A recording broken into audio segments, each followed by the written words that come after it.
My name is Sarah McLean, and I'm the co-director of the Feast for the Soul. It's now in its 18th year, and we're doing something different this year. First, we're going to make the onus be on you to really make that commitment for 40 days to deepen your spiritual practice. What does that mean? It could mean that you finally meditate once a day. It could mean that you add a second time of day to meditate twice a day. Or it could mean that you extend your spiritual practice period to include some readings or some journaling or an art project or maybe even some yoga or some dance. Whatever 40 days of deepening your spiritual practice means to you, you're the one responsible to do it. We're here at the Feast to provide for you all kinds of resources. We have regular meditations that you can find on our calendar, and we invite you to really put some effort into creating community. Now, what does that look like?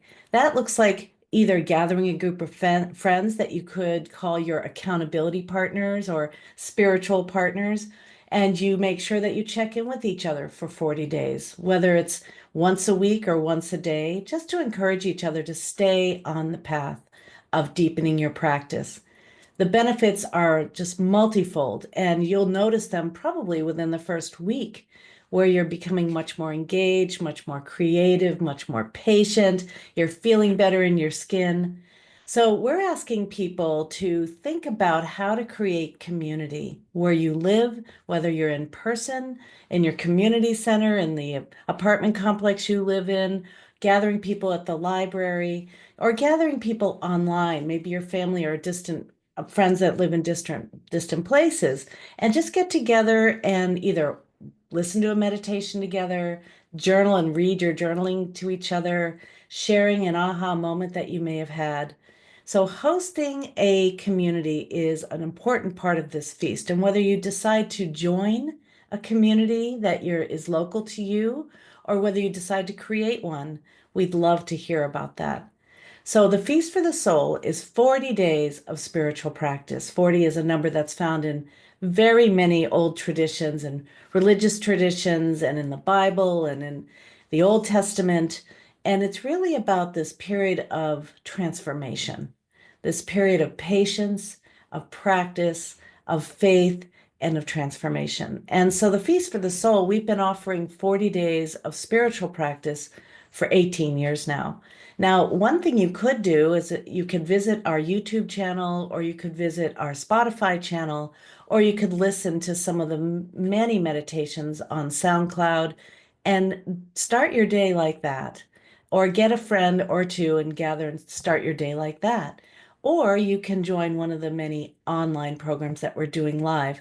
And usually there's a breakout room, what we call the community conversation room, that you can spend some time in after the practice and get to know some people. Meditation is a solitary experience, and quite often so is your spiritual practice. But we find that when you combine your spiritual practice with a community of practice and finding those support materials, whether they're from ancient mystics, the poetry, or some modern day people who have insights into spirituality or forgiveness or gratitude or whatever it may be that lights you up. Finding that source of wisdom is also important. I lived for many years in a Zen Buddhist monastery, and they talk about the three jewels of practice.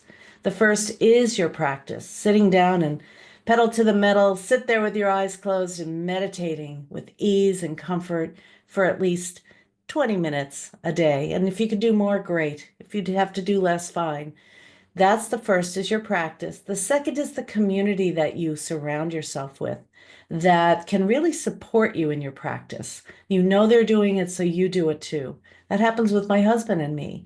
We sit there, he'll be meditating, he goes, Sarah, come meditate with me. Or I'll say, hey, honey, you want to come meditate with me? There's just something about that um, communion that's very helpful. So your practice, your community called a sangha in the Buddhist tradition, and then there's the wisdom, the dharma, the whatever it is that supports your practice. And so those are the three jewels that we're focusing on this year in the feast. So stay tuned. We're not sending out daily newsletters anymore, but I will send you a few to keep you on track. Please make the commitment to deepen your spiritual practice for at least 40 days, because you are the change that we all want to see in the world. Thank you for joining me, and see you at the feast.